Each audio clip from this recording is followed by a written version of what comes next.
வணக்கம். தரமைந்து புலமைப்பரிசில் பரீட்சை 2027 2028 ஆகிய வருடங்களில் செய்ய உள்ள மாணவர்களுக்கான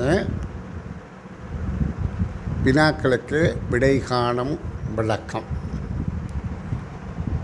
தொற்று நோய் காரணமாக ஒரு பிரதேசம் 16 நாட்கள் முடக்கப்பட்டன. முடக்கம் மீளப்பட்டது வியாழக்கிழமையாகும். எனவே முடக்கம் ஆரம்பிக்கப்பட்ட கிழமை நாள் யாது? 16 நாட்கள் முடக்கப்பட்டால்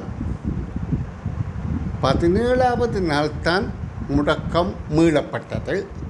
அது வியாழக்கிழமை என்றால் நாங்கள் 17இலிருந்து பின்னோக்கி வந்தால் 16 புதன், 15 செவ்வாயாக இருக்கும்.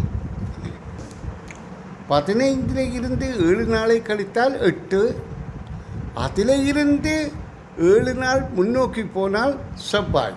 காரணம் என்னென்றால் முதல் செவ்வாயிலிருந்து அடுத்த செவ்வாய் வரைக்கும் முதல் செவ்வாயும் சேருகின்றபடியால் 8 நாள்,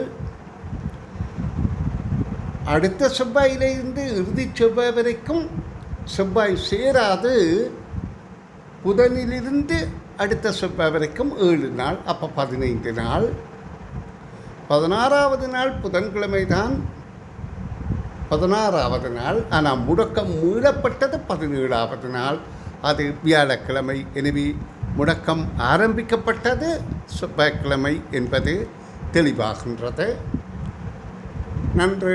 அடுத்த காணொளியில் சந்திப்போம்.